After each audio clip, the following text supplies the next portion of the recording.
वंदितु सर्व सिद्धे ध्रुवमचल मंगई पत्ते बोच्छामि समय पावड़ विणमो सुके वेली भड़ियम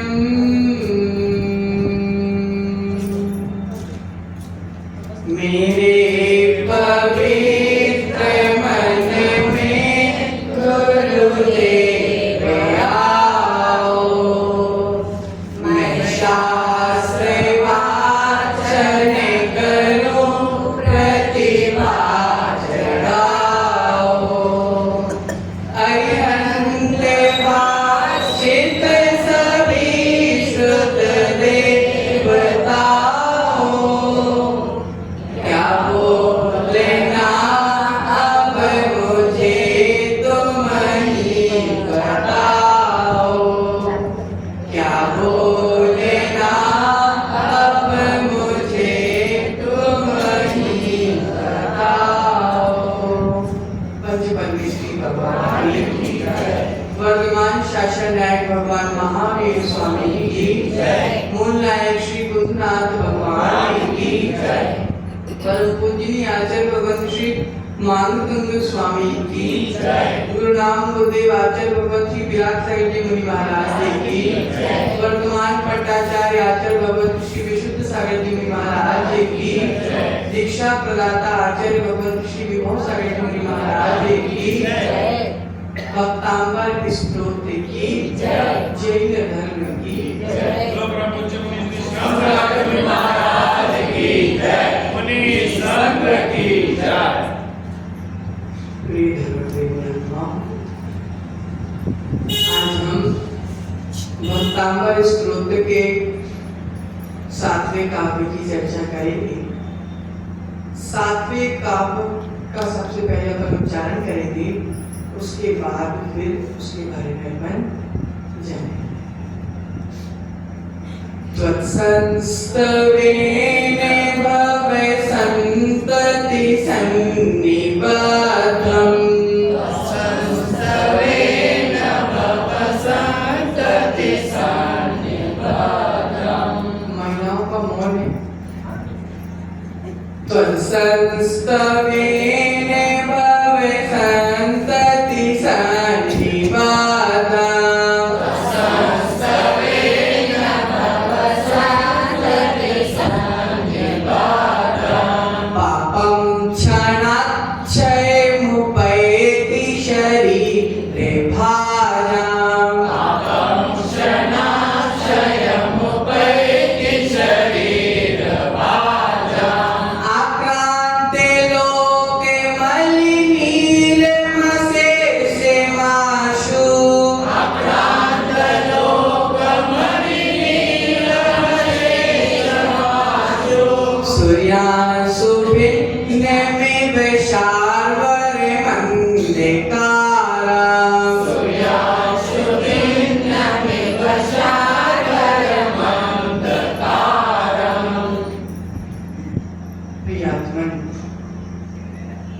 भक्तांबर स्तोत्र के 7वें काव्य में आचार्य मांगतुंग स्वामी लिख रहे हैं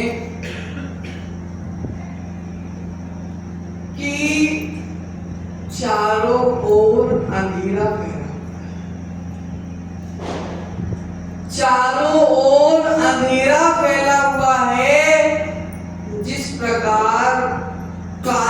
से काला, घने से घने अंधेरे को सूरज की एक किरण ही साफ कर दे। क्या लिख रहे हैं स्वामी? घने से घने अंधेरे को सूरज की एक किरण दूर कर देती है। हे भगवान, उसी तरह जन्मों जन्मों के इकट्ठे किए हुए, भव भव के इकट्ठे किए हुए घने से घने कर्म को आपकी स्तुति की एक किरण दूर कर। आपकी स्तुति में इतनी शक्ति है भगवान कि जो मैंने भव भव से कर्म जोड़े हुए हैं, भव भव से कर्म बांधे हुए हैं, उन सबको दूर करने का, उन सबसे दूर होने का अगर कोई तरीका है तो श्री जिनेंद्र भगवान की भक्ति। प्रियात्मन, जीवो अनायनियो, जीव अनादि अनिधन है। जीव का कभी नाश नहीं होगा। जीव अनादि से है और अनंत काल तक रहेगा। मात्र यह जीव कर्मों से बना है।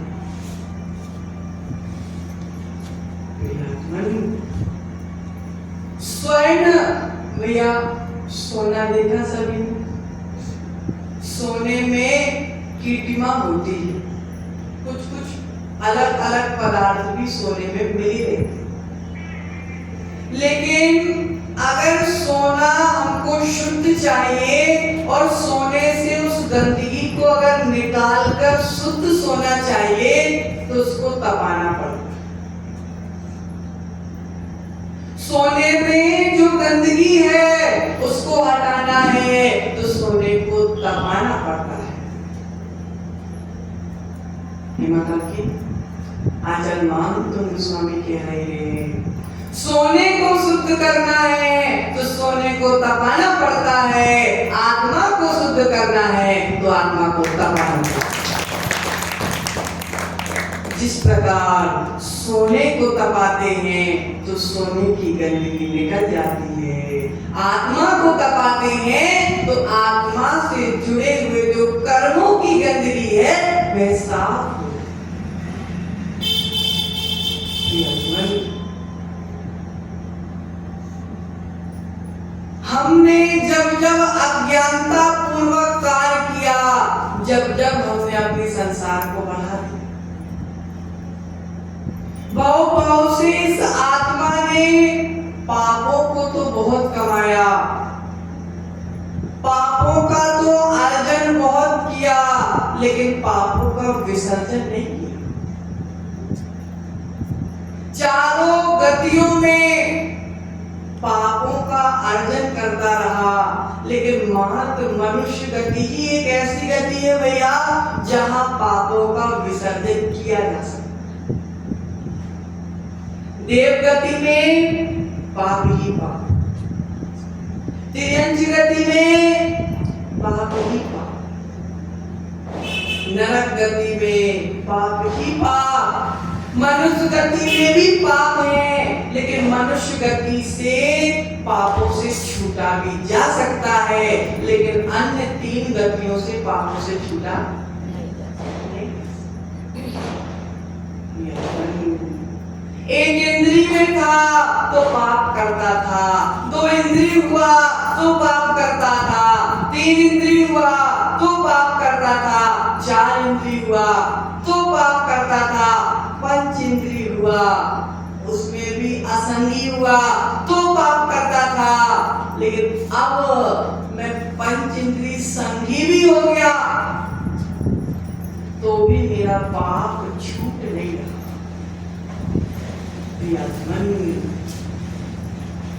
जिनवाणी कह रही है, पापों से जब तक दूर नहीं होगे, जब तक तुम अपनी आत्मा को परमात्मा नहीं बना। अन्य क्षेत्र कृतं पापं धर्म क्षेत्रे विनश्यति, धर्म क्षेत्रे कृतं पापं वज्रलेपो भविष्यति। दुनिया के हर कोने में पाप करना, लेकिन जब प्रभु के चरणों में जाएंगे तो दुनिया में किया हुआ पाप कट जाएगा। अन्य क्षेत्र में हुआ पाप धर्म क्षेत्र में आकर नष्ट हो जाता है, लेकिन अगर धर्म क्षेत्र में आकर पाप हो रहा है तो वह वज्रलेप के समान मजबूत हो जाता है और अनादि काल हमको, अनंत काल तक हमको भटकाता है। दुनिया का किया गया पाप प्रभु के चरणों में आकर नष्ट होता है, और अगर हम प्रभु के चरणों में जाकर ही पाप करेंगे तो हम उस पाप को नष्ट करने कहां जाएंगे?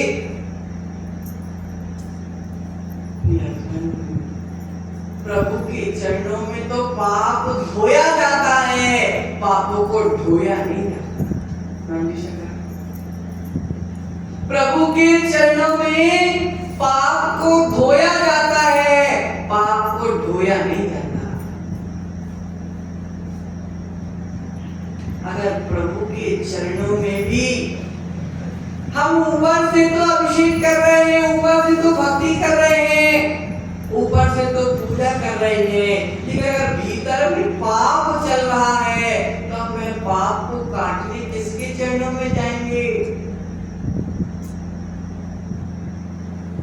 अर्थात वज्रलेप के समान वह मजबूत कर्म ऐसे बन जाते हैं, फिर वह कर्म छूटे छूटे नहीं छूट पाते, फिर हम हाथ सिर में रख के रोते दिखाई देते। आचार्य बाबा इतनी गजब की बात कह रहे हैं आज के काव्य में। अगर हमको क्रोध का कर्ज चुकाना है तो क्षमा को गिरवी रखना पड़ेगा। सुन रही है?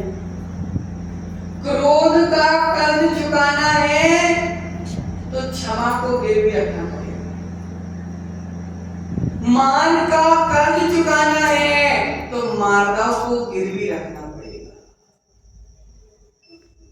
माया का कर्ज चुकाना है तो अपनी सरलता को गिरवी रखना। अगर लोभ का कर्ज चुकाना है तो हमको संतोष को गिरवी रखना पड़ेगा। क्षमा को गिरवी रखेंगे तो क्रोध का कर्ज चुक जाएगा। मार्दा को गिरवी रखेंगे तो मान का कर्ज चुक जाएगा, और लोभ का कर्ज चुकाना है तो संतोष को गिरवी रखना पड़ेगा। उसी प्रकार आचार्य कह रहे हैं, अगर हमको पाप का कर्ज चुकाना है तो अपने पुण्य को गिरवी रखना।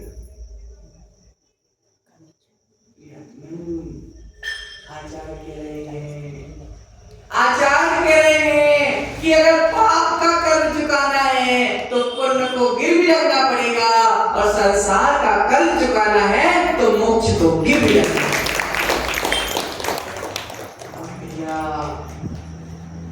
हमारे पास इतने पाप कर्मों का कर्ज है, एक समय में जीव 70 कोड़ा कोड़ी सागर तक के कर्मों को बांध लेता। दर्शन मोहिनी कर्म का बंध 70 कोड़ा कोड़ी तक जीव कर लेता, जीव को हो जाता। ऐसा मोहिनी कर्म जो बंध चुका है, भव से हम जिसको जोड़ते आ रहे हैं, वह नष्ट कैसे होगा? आप कल्पना कीजिए 70 कोड़ा कोड़ी सागर, इतने बड़े बड़े कर्म कैसे नष्ट होंगे? तो आचार्य कह रहे हैं केवल और केवल प्रभु की भक्ति से नष्ट।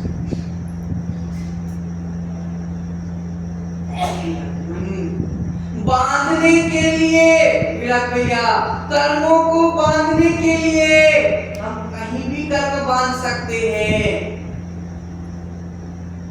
कर्मों को अगर बांधना है तो हम कहीं से भी कर्मों को बांध सकते हैं, लेकिन कर्मों को छोड़ना है तो हम कहीं और कर्मों को नहीं छोड़ सकते। कर्मों को बांध तो हर जगह सकते, लेकिन कर्मों को छोड़ हर जगह नहीं सकते। आचार्य वर्ग कह रहे हैं कर्मों को बांधने के लिए तो अनंत स्थान है, लेकिन कर्मों को छोड़ने के लिए प्रभु के चरण मात्र।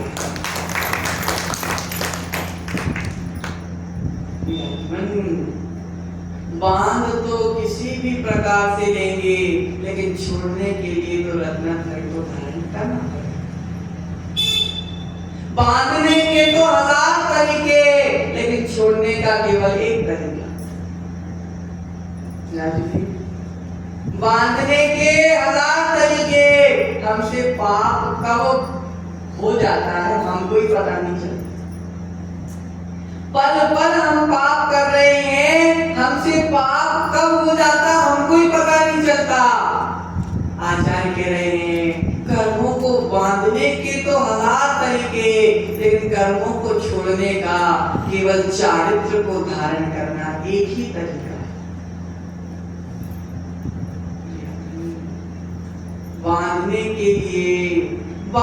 के लिए तो अज्ञान से भी बांधा जा सकता है, बांधने के लिए तो राग द्वेष से भी बांधा जा सकता है, बांधने के लिए मोह से भी बांधा जा सकता है, लेकिन छोड़ने के लिए सम्यक दर्शन के माध्यम से ही छोड़ा जा सकता है। बांधने के लिए तो कषायों से भी बांधा जा सकता है, लेकिन छोड़ने के लिए निष्कषाय चारित्र की आवश्यकता है।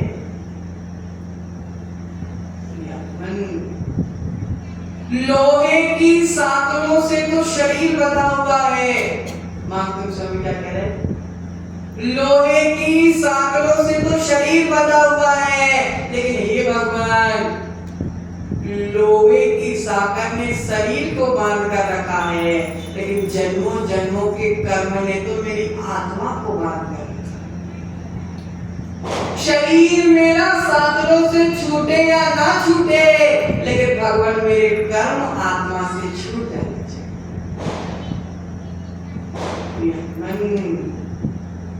यदि हमारा एक कर्म भी शेष रह गया तो हमें मुक्ति प्राप्त होने वाली नहीं।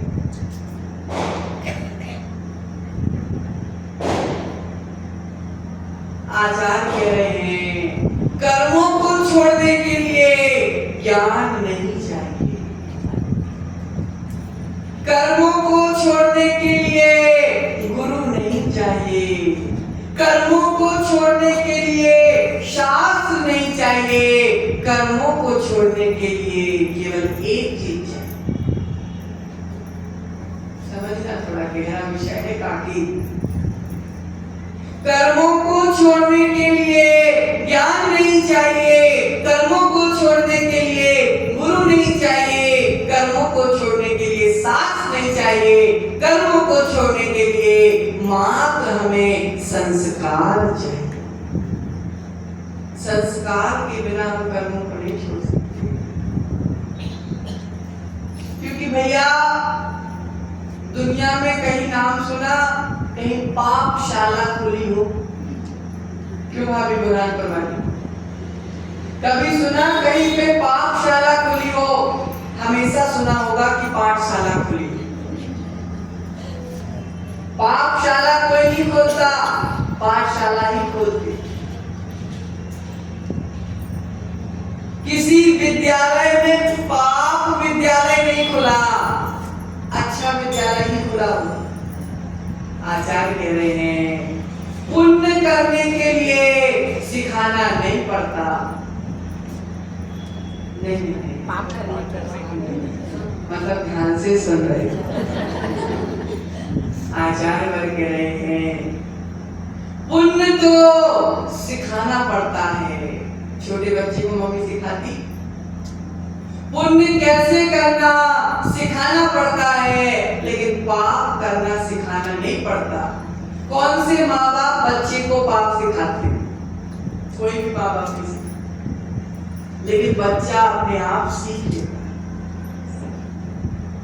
जब 2022 जुलाई जब हम घर से पहली बार निकल के 3 दिन के लिए गुरु जी के पास गए थे, घर में लड़ाई करके हम 3 दिन के लिए गुरु जी के पास गए थे। पापा बहुत दिन से लड़ाइयाँ चल रही थी, जाना है नहीं जाना, जाना है नहीं जाना। तो लड़ाई चलते चलते पापा ने बोला तुम्हारा मन है जाने का, जाओ कुछ दिन रह के आ जाओ।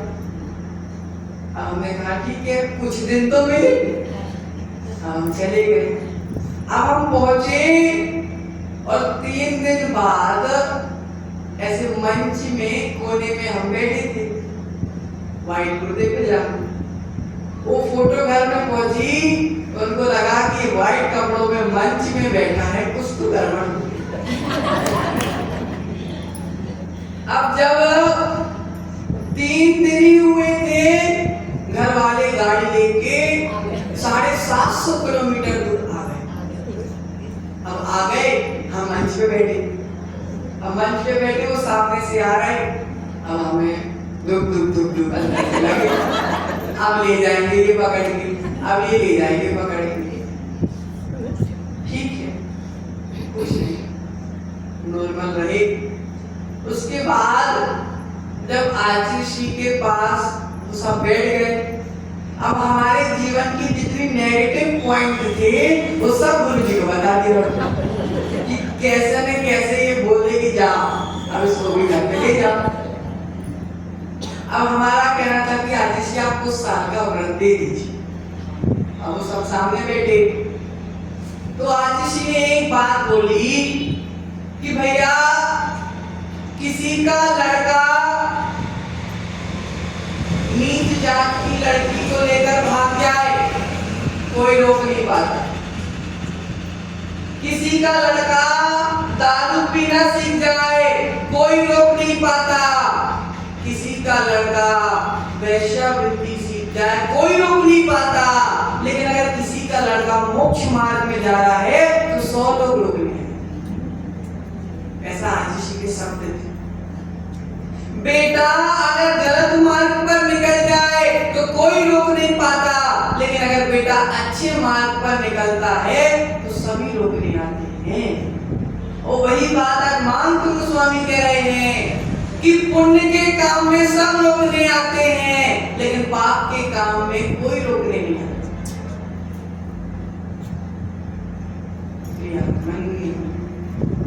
लोगों को जब पाप करते हैं, जब वर्तमान का आनंद दिखाई देता है, लेकिन भविष्य के कर्म का उदय दिखाई नहीं पड़ता।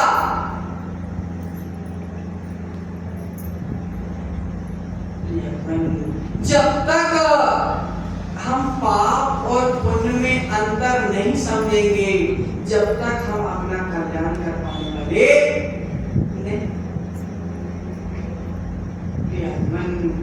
आचार्य भगवंत कह रहे हैं कि पंच कल्याण कहीं कहीं होते हैं, पंच कल्याणक कहीं कहीं होते हैं, लेकिन पंच पाप हर जगह होते हैं। पंच कल्याणक तो दुर्लभ कहीं कहीं देखने मिलते हैं, लेकिन पंच पाप तो जहां देखो वहां देखने मिलते हैं। अगर हमारे जीवन में पंच पाप रहेंगे तो पंचम गति मिलने वाली नहीं है। जब तक जीवन में पंच पाप रहेंगे, जब तक हमको पंचम गति मिलने वाली नहीं है। जब हमारे जीवन में पंच परमेश्वरी रहेंगे, जब हमको पंचम गति प्राप्त।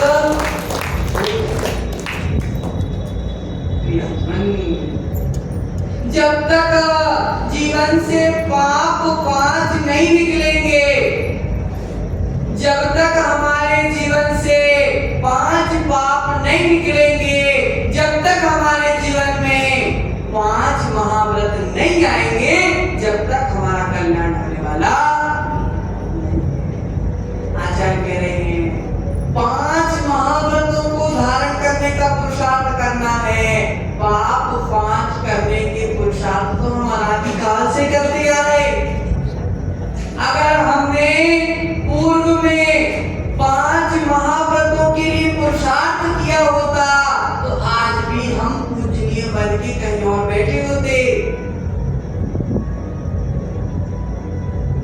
हेमा काकी,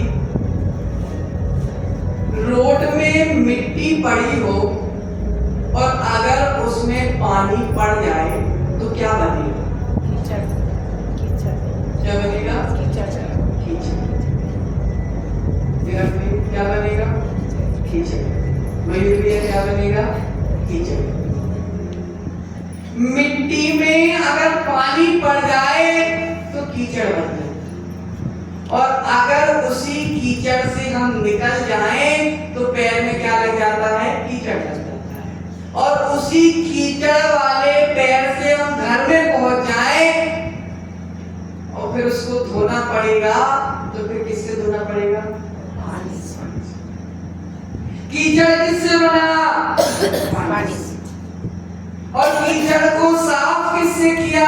पानी से। आचार्य कह रहे हैं कीचड़ बनता भी पानी से है, कीचड़ धुलता भी पानी से। कीचड़ बनता भी पानी से है, कीचड़ धुलता भी पानी से है। पुण्य भी इसी मन से होता है और पाप भी इसी मन से।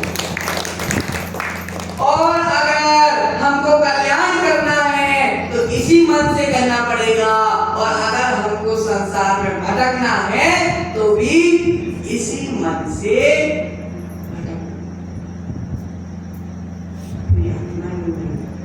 मन यही है।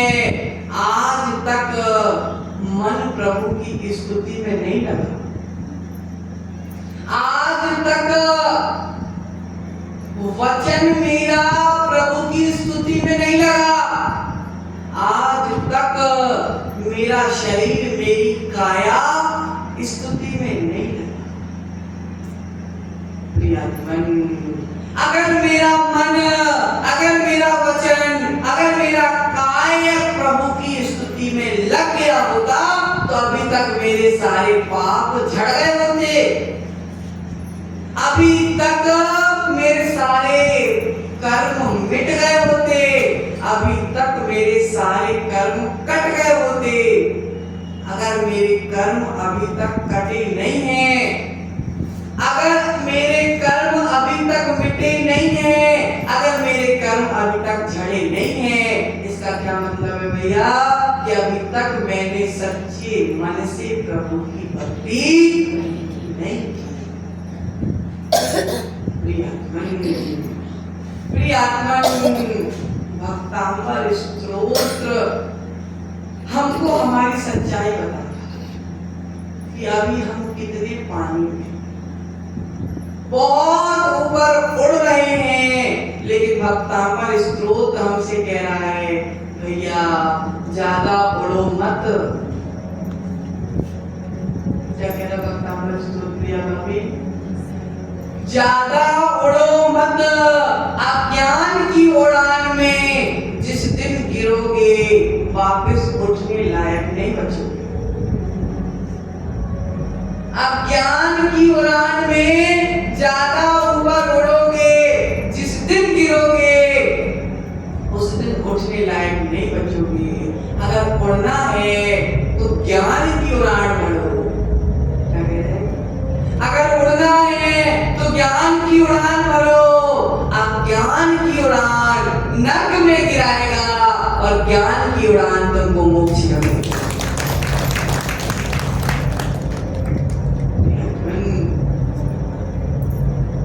देखो श्रीपाल को करती मुनि की निंदा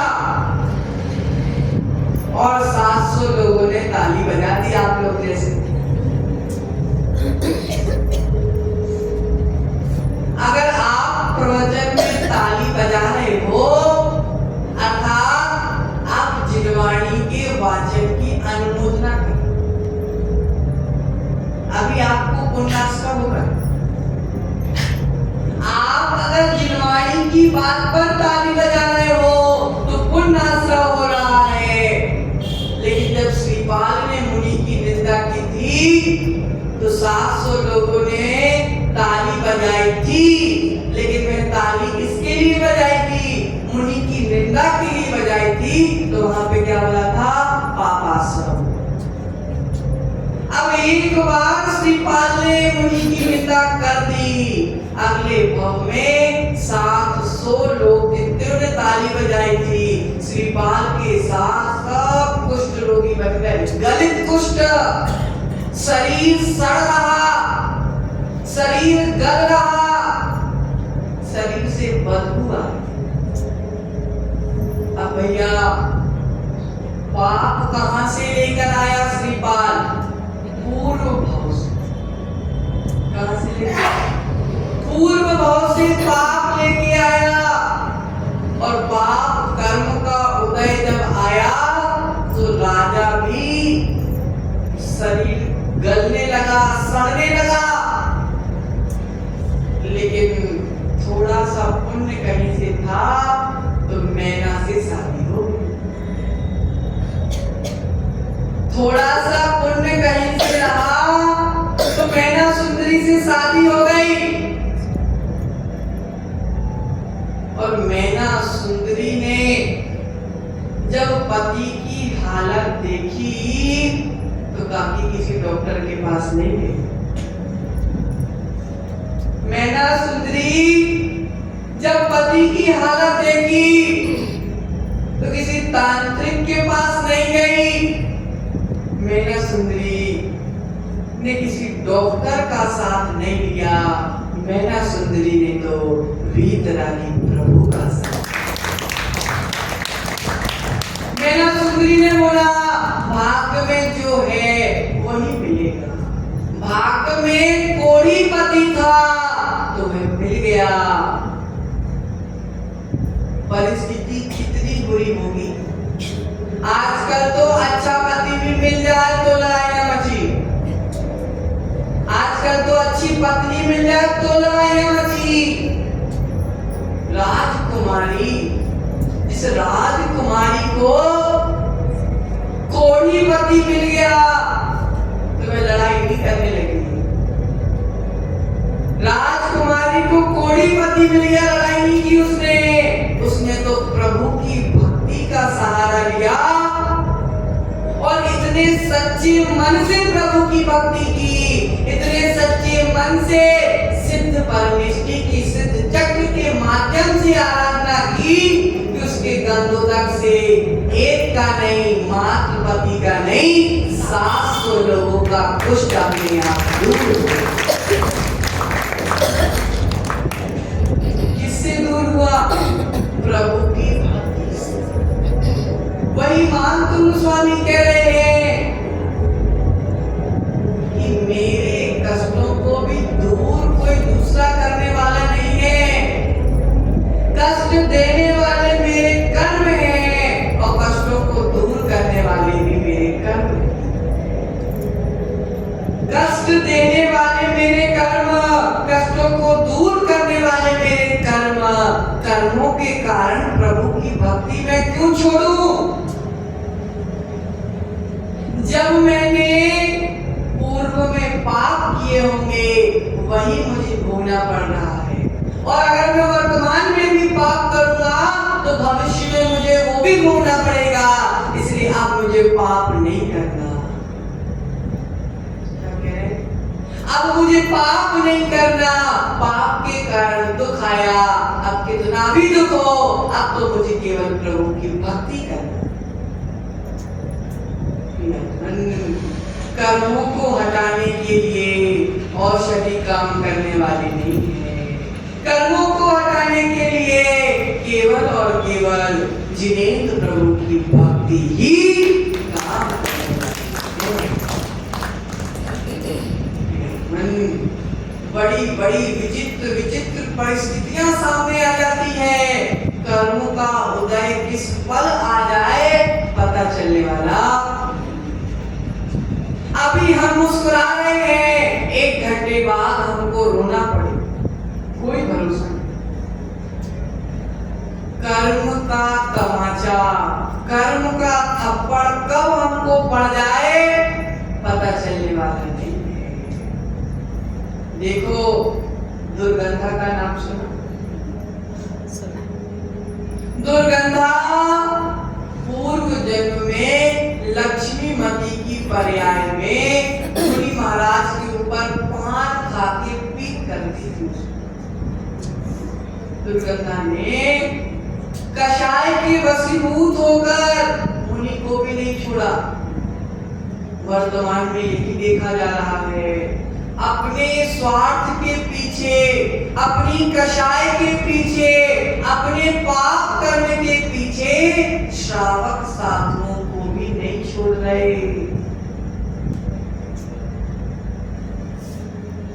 एक बार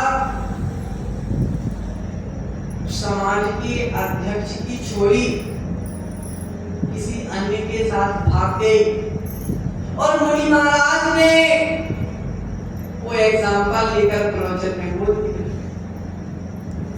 अध्यक्ष जी को इतनी गुस्सा आई कि अध्यक्ष ने मुनिराज के कमरे में गाउन पहनी हुई एक महिला को घुसा दिया। और जैसे जब मुनिराज लघुशंका गए भैया, जब तक उस लड़की को घुसाकर चटाई के पीछे छुपा दिया और जब नॉर्मल मुनिराज आए उन्होंने अपना कमरा बंद कर लिया और सबको एक साथ लेके आए और कमरा खोल के लड़की सामने ले आए। मुनिराज का सारा जीवन बर्बाद कर अपनी कषाय के पीछे।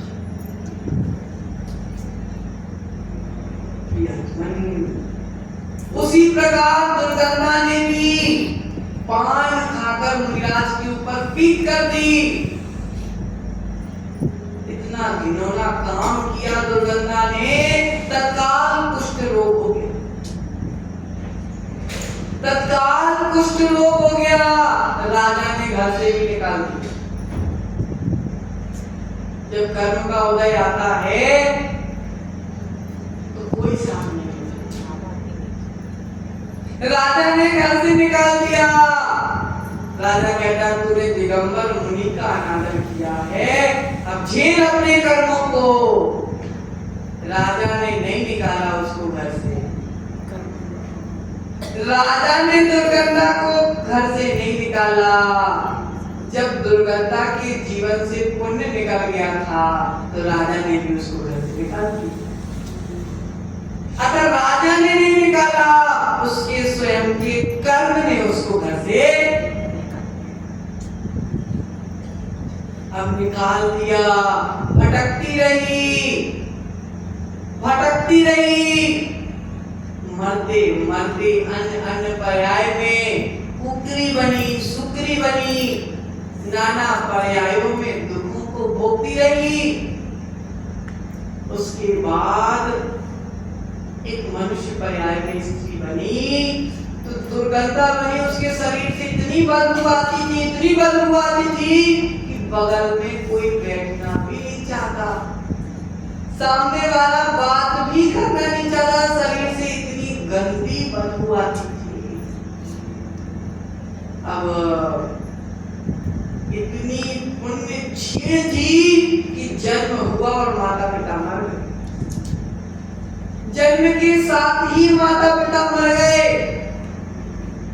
भटकती रही, जंगल में भटकती रही। कोई प्रेम के दो शब्द भी नहीं बोलना चाहता। भटकती रही और एक मुनिराज थे जंगल में। उन्होंने बेटे से बोला, बेटा कहाँ जा रही है? बोला, बेटा कहाँ जा रही हो? दुर्गंधा आश्चर्यचकित हो गई। मुझसे बेटा किसने बोला? आज तक जीवन में कोई ने हमसे प्रेम के दो शब्द भी नहीं बोले, मुझको बेटा किसने बोला? पलट के देखी तो मुनिराज थे। चरणों में गिर गई।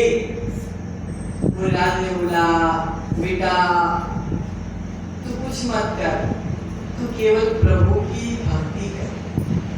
बेटा तू कुछ भी मत कर, तू केवल प्रभु की भक्ति कर, प्रभु की आराधना कर, धीरे धीरे सब कुछ ठीक हो जाएगा। दुर्गंधा ने मुनिराज की बात को दिल से अपना लिया। आज से प्रभु की भक्ति करूंगी। लगी। प्रभु की भक्ति इतने मनोभाव से करने लगी, इतने मनोभाव से करने लगी, इतने शुद्ध भावों से करने लगी। कर्म का पूर्व के जो कर्म इकट्ठे थे प्रभु की भक्ति से साफ हो गए। पूर्व के कर्म जो इकट्ठे थे वह प्रभु की भक्ति से साफ हो गए और दुर्गंधा भी सुगंधा बन गई। कर्म बदल गए, जीवन बदल गए। वही आज सातवां काव्य में आचार्य कह रहे हैं, अनादिकाल से जुड़े हुए कर्म आपकी भक्ति से नष्ट हो जाते हैं। मामतुंग स्वामी बस के कर्म नष्ट नहीं हुए।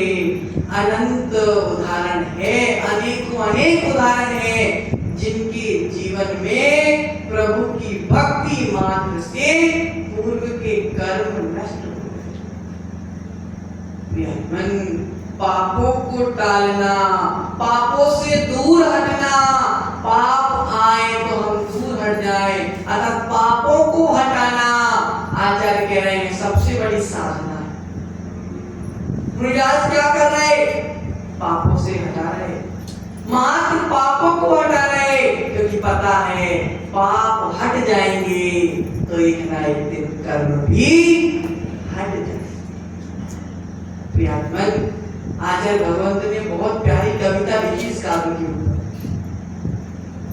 जन्म जन्म से जोड़े रखे, अपने सिर पर ओढ़े रखे, जीवों ने जो पाप यहाँ, दुख और संताप यहाँ, वे प्रभु के गुण गाने से, क्या बोल रहे? वे प्रभु के गुण गाने से, मंगल गीत सुनाने से, छिन भर में टल जाते हैं, नहीं भटकने पाते हैं। भोरा सा जो काला हो, कैसा काला हो? भोरा सा, भोरा जानते? क्या बोलते? बेंगोड़। क्या क्या कह रहे?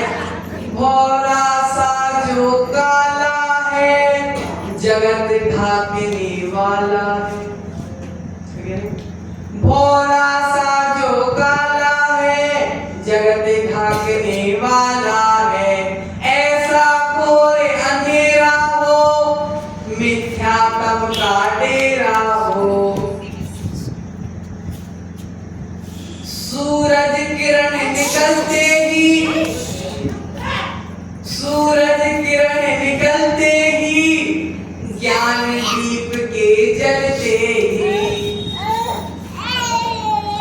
सूरज के निकलने से, ज्ञान दीप के जलने से, सचमुच में हट जाता है, मिथ्यात्म छट जाता है।